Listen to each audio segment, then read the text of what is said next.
I'm Lump was a hey everyone, this is the after party, after show, open room, whatever we're calling this. And Simply Secular Dave is showing us the beautiful, beautiful scene here of the moon sunrise, moon set, whatever we're calling this.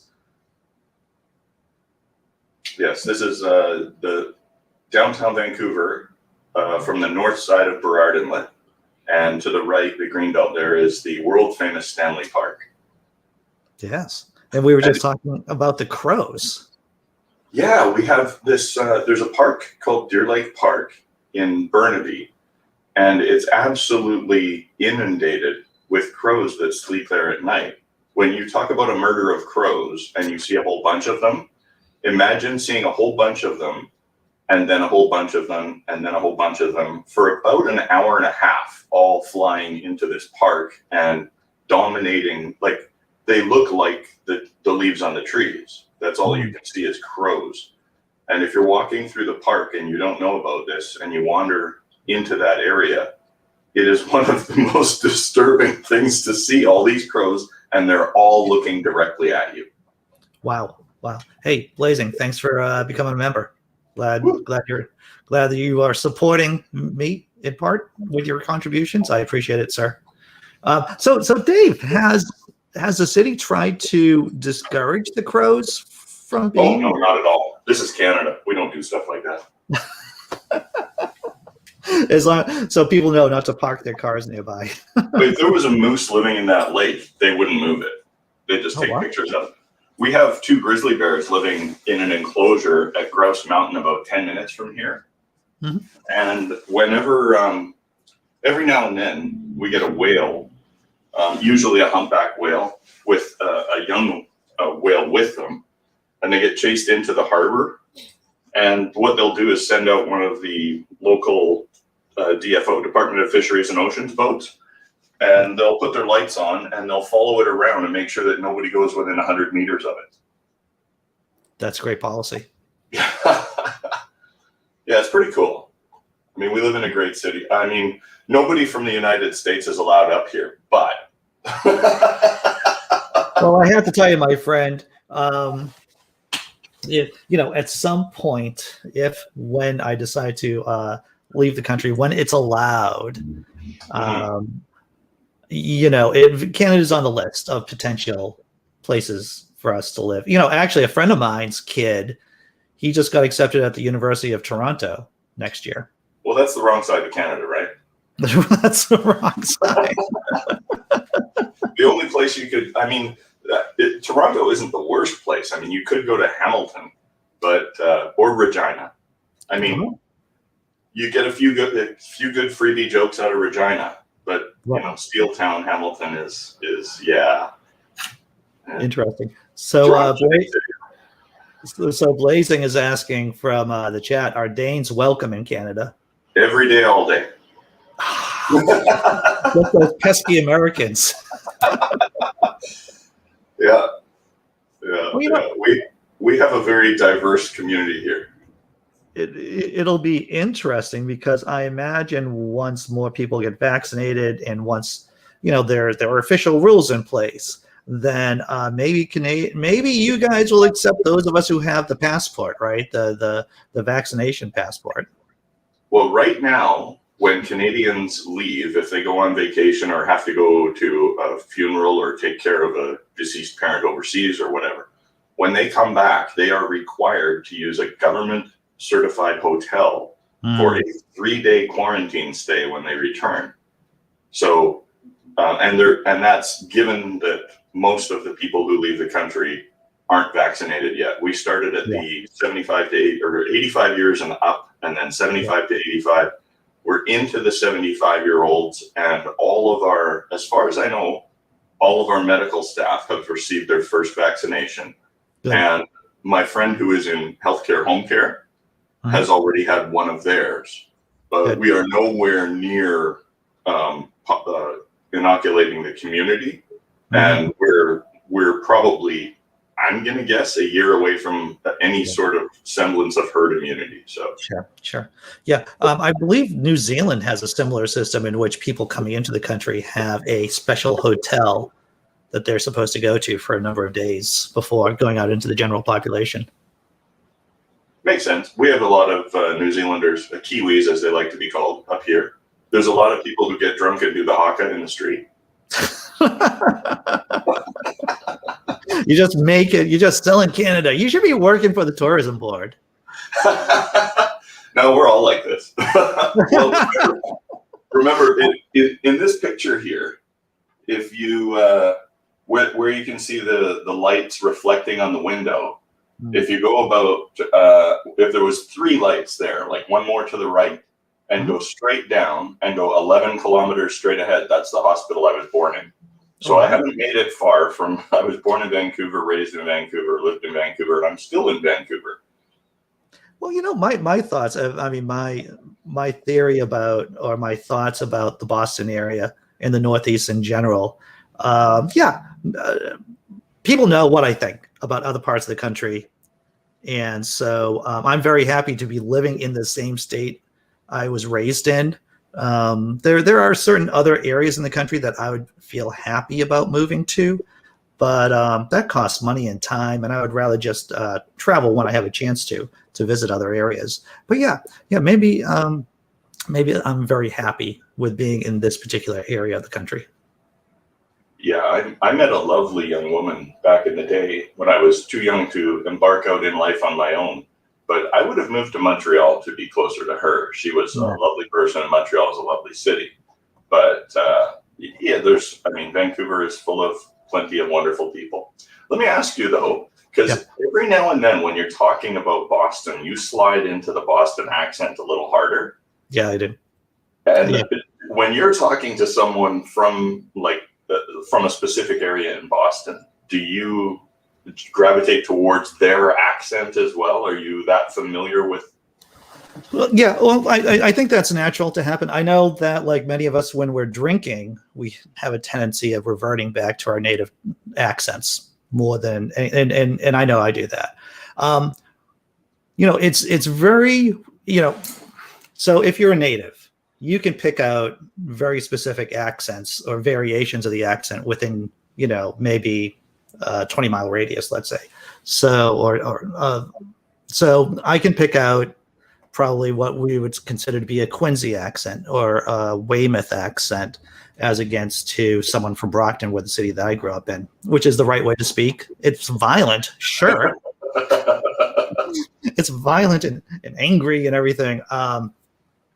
But yeah, so you can pick out the different types. And there's definitely a class system involved there too, like Marty Walsh, right? Marty Walsh is now Secretary of Transportation. That guy has the Dorchester accent, and people who think that there aren't people, they'll watch The Departed and they'll say people from Boston really don't talk like that. Well, some people do, and you just gotta listen to Marty Walsh, past mayor of Boston, and now Secretary of Transportation. I think it's transportation. Maybe it's not transportation. It's just Secretary of Labor. He's now Secretary of Labor.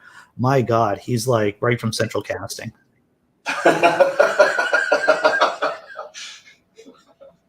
He's right from Central Casting. And though I love Boston, I will say that there's a big difference between this side of the river that I'm on, which is the Cambridge-Somerville side of the river, which is more of the left bank kind of part. Boston's a great town, don't get me wrong, but Cambridge and Somerville is much more of a left bank vibe going on here, more liberal. We both have, there's Harvard and MIT in the same city, so it's much more of a intellectual vibe going on over here on this side of the river.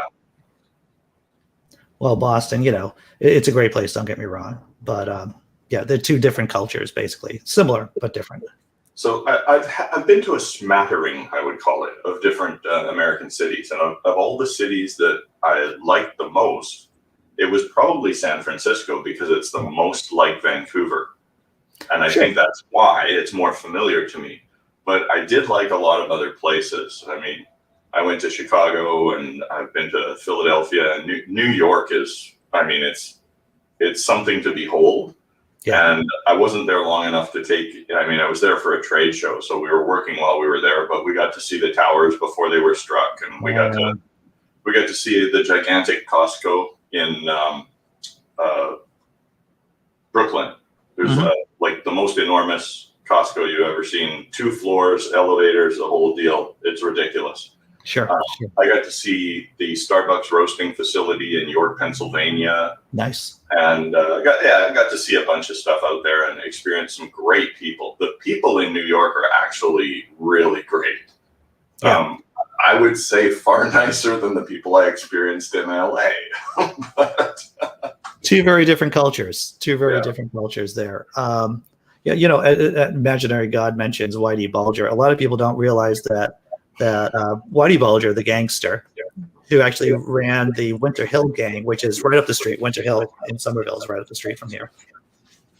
But his brother, Billy Bulger, was president of the Senate for years in Massachusetts. Wow. Yeah. Yeah, when I look up the whole like heritage family lineage thing for my last name, everyone in British Columbia who has the exact spelling of my last name, because there are variants of it, but everyone with the exact spelling is related to me. And then when I look in Massachusetts for the same name, there's like 300,000 people with my name.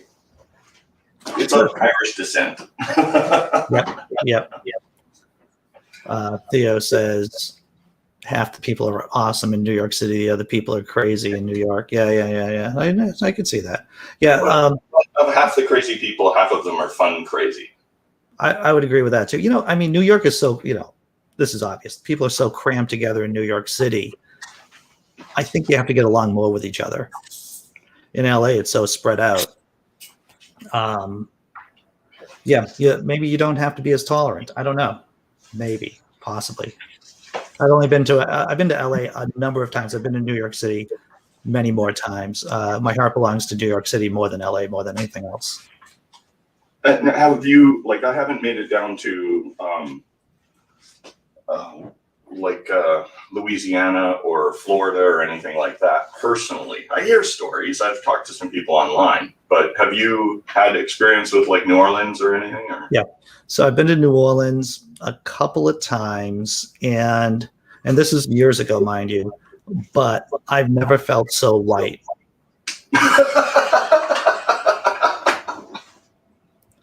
I've never felt so white. Being in a restaurant, being served by people who are black, but who are also dressed in all white. Yeah. And then going, you know, this is years ago before I became as aware as I am about the nature of race in the United States of America. But I remember going to, these mansions, right? Plantation tours. But even then, I had issues. I felt like I was going through a Gilded Age Auschwitz. That's what I felt.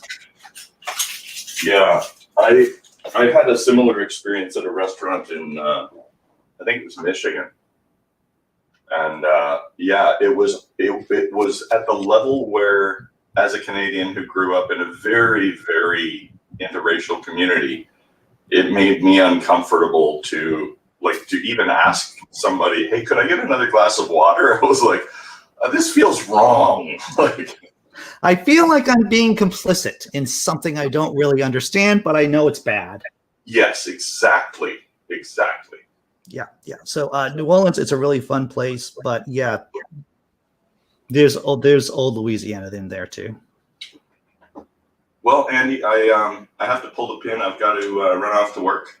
All right. Well, thanks for stopping by. Always fun. It's been lovely chatting with you and sharing my stream while I was getting my work stuff together here. Yeah. Well, look at that. Look at how the sun's popping up. Beautiful. It's a beautiful day. You got a great view there. There was an absolutely gorgeous sunrise the other day when I was chatting with you, and I had my camera set up on the other side of the room, and I felt silly for not doing it. So, this is me. I could run over in front of the camera and wave, but anyway. You can see the birds going by. It's a live shot. Yeah. Thanks for sharing that with us. That's beautiful.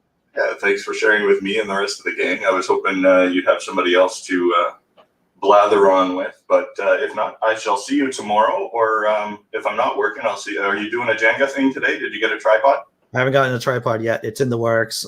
Should be coming within a couple of days. Awesome. So until tomorrow, have a wonderful day. Take care. And as we say, on behalf of those of us who are simply secular, be well and be good to each other. Wise words. Bye, everyone.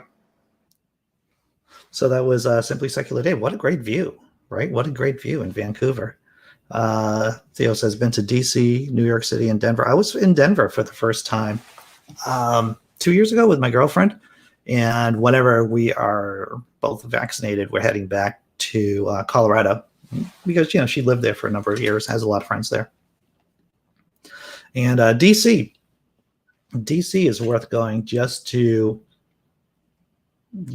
beautiful architecture, beautiful, the Smithsonian, the Air and Space Museum. It's an incredible place. It's an incredible place, Washington, D.C. Definitely a lot of things to go to. You get the Lincoln Memorial, you get the Jefferson Memorial. I'm more of a Jefferson Memorial person. It's much more intimate. Yeah, you have to walk over to it, but both are really powerful monuments, both the Jefferson and the Lincoln. Colorado, man, there are mountains there. Like we have the Appalachian Mountains. In Massachusetts, we have the Berkshire Hills. They're just hills. But Colorado has like big, young, jutting mountains, and it's beautiful. It's very dry. It's very dry there. That was one of the things that I discovered, that my nose got congesty because of the dryness. But it was a great trip. Yeah, dude, I would not live in DC. I would not live in DC. Hey, Brainbug, how you doing? Just talking about different American cities here. Simply Secular Dave was here a little while ago, just hanging out and just talking about Canada, talking about places, traveling here in the States, about what places I was talking about in years. And, I got to use this for a bit. I was talking about my touring of a plantation when I was down there. This is a long time ago. And I had issues with it now, but I just came up with this term, going to take a plantation tour. It made me feel like I was taking a tour of a Gilded Age Auschwitz. And I thought to myself, I'm going to write that down because that seems funny and wrong, and I might use it on stage someday, or in a bit on my blog. Yeah. So that's what I'm doing. Hope everyone's doing well. Right? I hope you're all doing well. Hey, Simply Secular Dave. Don't forget to like Andy. Yeah, I'm comfortable with that. I got some issues with self-esteem, maybe some self-esteem issues, but you can like me, or you can like the video. Maybe I can feel better about that. Denver is a very relaxed city. Hey, what's up, Sammy? What is it? Is it 2:00 in the morning over there? Remember? I was surprised at Colorado about Denver being a very relaxed place. And once again, I'd like to mention the Clifford Stills Museum. I think it's in Denver. It might be Boulder. I'm thinking Denver. But it's definitely a museum. It's a beautiful museum, and Clifford Stills, remarkable artist, definitely worth your time. 1:20 in the morning. That's early, Sammy Jenkins. I don't know what I've been doing right about my sleep cycles lately. It seems as if I've been getting a consistent 6 or 7 hours worth of sleep for the last 4 or 5 days. I don't think I'm doing anything different, but I thank my fictitious God that I'm not waking up in the middle of the night and staying up.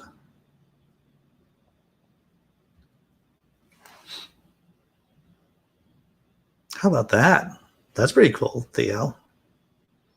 Nothing wrong with that. I don't know if you've heard about the Satan sneakers that Lil Nas came out with. Supposedly they have a drop of human blood in. I did I did a blog post on my blog Laughing in Disbelief over the weekend about the Satan sneakers, the Satan shoes. There's only going to be 666 Satan sneakers made. Each one has a drop of blood. Oh, your new bed? That's nice. Beds mean everything. Because I did these overnight shifts for many, many years, decades, I would say. And I would have to sleep on futons. I'd have to sleep on air mattresses. And that messed up my back and created a lot of problems. Now that I'm sleeping in a bed, and I have to tell you, over the last 8 months, this is the first time I've been sleeping in a bed in the place I live in consistently. Because once again, I was doing these overnight shifts. I was working from 11 at night till 9 in the morning or so, and I'd be sleeping in non-perfect situations. And so I'm actually very happy that though I'm out of work, I do get to sleep in my own bed consistently. And like I said, this is the first time that's happened in decades. Yeah. So there we go. No one else is in. That's cool. I don't want to pressure anyone to come in with me. I talked for about 21 minutes. Simply Secular Dave was here. Thank you, Blazing, for being a contributor, for being a member of the channel. I do appreciate it. And any support y'all can give me, that's fine. If it is trying times for many of us, trying times for any of us, for all of us. So, whatever you can do, that's fine. If you can't, that's great too. I like hanging out with you. I like just being here and in this space. So I guess that's me signing off. Tomorrow morning, 9 a.m., doing the same thing. I got Michael Weissman coming on at some point to talk about his new book. I rare watch that's been stuck in 420 for years. Very good. Very good, Sammy Jenkins. I like that. I like that a lot. All right, everyone. Take care. I'll see you tomorrow, right? If I don't do some kind of... Oh, yeah, dude. That's all we can all do. That's all we can do.